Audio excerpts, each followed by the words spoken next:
Good afternoon. I'm Adeola Adekunle with Adaba News at 3. In the news,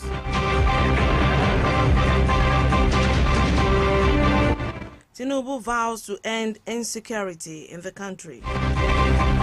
Buhari explains why he did not sack Emefiele. Bandits kill immigration officers in Kebbi State. This is the news.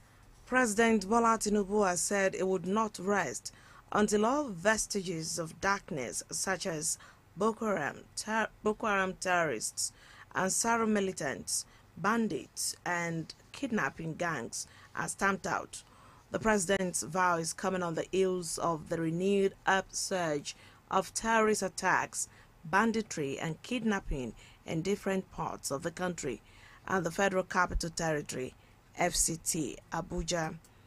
Consequently, President Tinubu also had a meeting with service chiefs at the Presidential Villa, Abuja.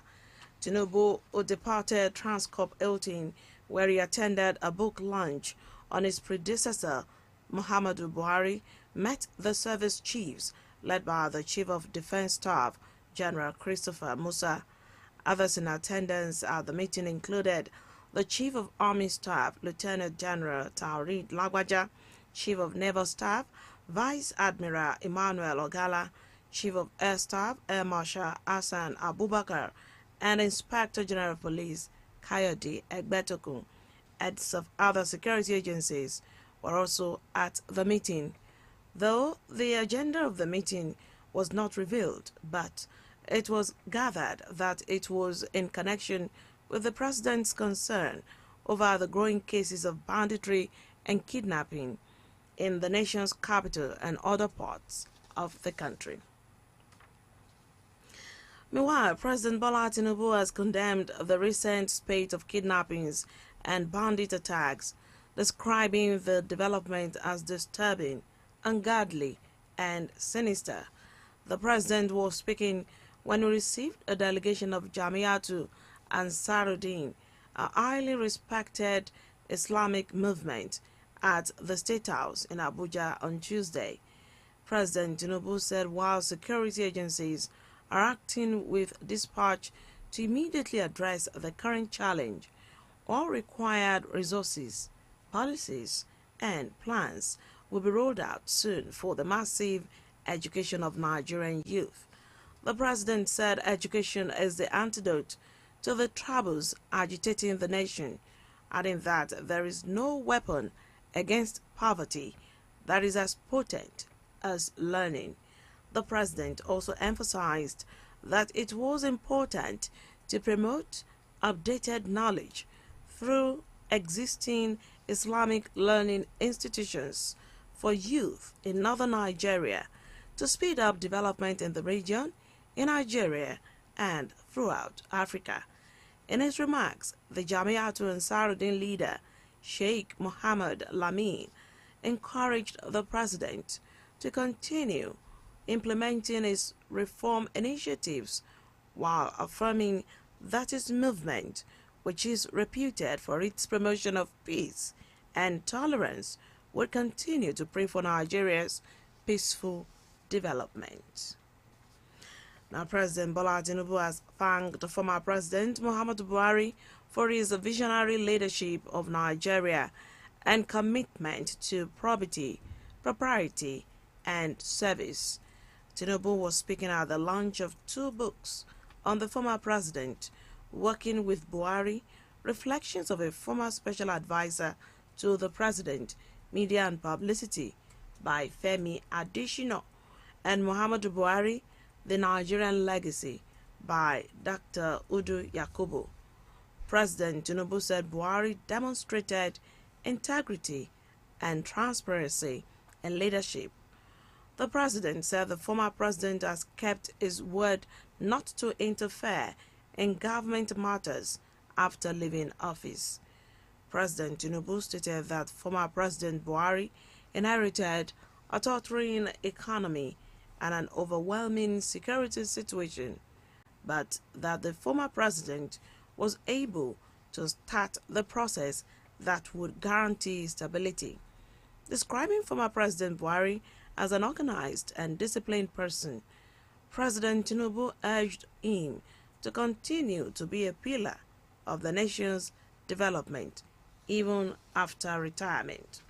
Earlier in his remarks, former President Buhari thanked the president for attending the event, highlighting some of the peculiarities of the office, which include the likelihood of being misinterpreted and misunderstood. Meanwhile, former President Muhammadu Buhari has defended his administration's Naira redesign policy. For Buhari, the policy implemented by former governor of the Central Bank of Nigeria gave Nigeria a cleaner election in 2023. The former president maintained that those who had a problem with the policy were individuals who had too much money. The former president said the scarcity of money was not deliberately done to punish Nigerians. He said the Naira redesign policy gave Nigeria cleaner elections, adding that it was people who had too much money that had problems with it. He added that when it was said that the new notes were not available, over 260 million naira was found with one bank chairman. In the meantime, former President Muhammadu Buhari has revealed why he did not sack former governor of the Central Bank of Nigeria, Godwin Emefiele, when there were speculations of his interest to run for the presidency in 2023. Buhari said that Emefiele never discussed it with him. This revelation and others were made public in a memo titled Working with Buhari, Reflections of a Special Advisor, Media and Publicity, 2015 to 2023, written by former Special Advisor to former President Buhari on Media and Publicity, Femi Adesina. The book was presented in Abuja on Tuesday. Buhari says he met Emefiele in office and that unless there was firm evidence against him, it would be unfair and an act of injustice to remove him, acting on essay. He added that when he was linked with campaign for the 2023 presidency, he did not ask him because Emefiele told nobody he was getting involved, saying he would have removed him and told Nigerians why. You're listening to Adaba News at 3 on 88.9 FM Akure, transmitting from Ilaramokin. After the break, bandits kill immigration officers in Kebbi State. Details of this story and more in the second part of the bulletin. Join us again. Achievers College of Nursing Sciences is now in Akure. We are pleased to announce that the Nursing and Midwifery Council of Nigeria has approved the establishment of Achievers College of Nursing Sciences situated at Kilometer 2, Ado-Owo Road, Ijapu Housing Estate, Akure, Ondo State. The college, which is an affiliate of Achievers University, Owo, Ondo State, now invites application from qualified candidates for the 2023-2024 academic session admission. Candidates must possess at least 5 O-level credits in English, mathematics, physics, chemistry, and biology in not more than 2 sittings, and must have obtained a minimum score of 150 at the 2023 UTME with the same correct subject combination. Interested applicants can obtain application forms from the registry of the college at Akure at a cost of 10,000 naira. Screening of applicants holds daily, Monday to Friday, between 9 a.m. and 4 p.m. at Achievers College of Nursing Sciences, Kilometer 2, Ado-Owo Road, Ijapu Housing Estate, Akure, Ondo State. Call 0703-826-4197 or 803-222-9522. Glad to have you back for news, update, and live streaming. Visit our website www.adaba889.fm or download Adaba FM app on Google Play Store. You can be part of us on our social media platforms www.facebook.com/AdabFM88.9 on Facebook, at Adaba889FM on Instagram, and Adaba FM TV or YouTube. To provide us information via email, newsroom@adaba889.fm. Until the rest of the bulletin, A member of Ondo State House of Assembly, Olatunji Fabiyi, has expressed optimism on the influx of people joining the All Progressives Congress since the present administration of President Bola Tinubu assumed power. Fabiyi made the disclosure while distributing food items worth millions of naira and cash to his constituents. Speaking at the local government party secretariat in Ore, the lawmaker said the increasing number of members of opposition parties defecting to APC as a symbol of good governance due to the fulfilled promises of President Bola Tinubu. Fabiyi promised to maintain the tempo as promised during the last 2023 State Assembly election.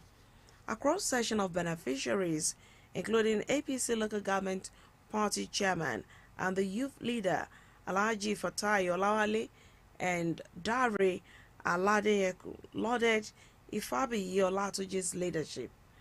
Chief Ignatius Uka of Labour Party and members of the main opposition party were among those who defected to APC in the area. Governor of Oyo State, Seyi Makinde, has said that preliminary investigation revealed that explosive devices stored by illegal miners led to the explosion that rocked Ibadan on Tuesday night. The governor said while investigation is still ongoing, those found culpable would be brought to book. He added that so far, 2 people died in the explosion, while 77 others were injured. The governor, in a statement issued on Wednesday, says he visited the scene of the explosion, which occurred at about 7:44 p.m. on Tuesday in Bodija, Ibadan. He adds that medical personnel were on standby at hospitals to provide all needed assistance to the injured, saying he had visited UCH to see some of those injured during the incident. The governor said he had directed that the medical bills of all victims be covered by the government. He stressed that the state government would also be providing temporary accommodation to those whose houses were affected and ensure that they are supported to rebuild their lives. Now, the Kano State Police Command has arrested 5 persons for allegedly prompting violence and constituting nuisance while celebrating the Supreme Court judgment on the state governorship election. The State Commissioner of Police, Malam Hussaini Gumel, said this in an interview with newsmen on Wednesday. Gumel says some supporters of the new Nigeria People's Party had clashed with those of the All Progressives Congress in Gaya local government area while celebrating the apex court victory of their party. He said they would be charged to court after investigation. Gumel cautioned political actors in the state against violence or acts that could prompt violence. He said that the police, in collaboration with other security agencies, have increased security at all the identified locations in the state in order to forestall breakdown of law and order. Suspected bandits ambushed and brutally killed 2 immigration officers at the Kangiwa border in the Ariwa local government area of Kebbi State. The attackers launched a deadly assault on the officers at the entry point in Gari Garba, approximately 12 kilometers away from Kangiwa town. The victims, identified as Isa Nafiu and Garba Arunafana, were on duty at the border when they tragically lost their lives in the unprovoked attack. The Nigeria Immigration Service released a statement through its Kebbi State Command Public Relations Officer, Abdullahi Isa, confirming the incident and the subsequent burial of the deceased officers in accordance with Islamic rites. Sports. Frustration grows for the Super Eagles of Nigeria, now without a win in 4 matches, which will further exhibit Equatorial Guinea in AFCON 2023. What Nigerians are saying and what is expected of the Eagles against host nation Cote d'Ivoire on Thursday.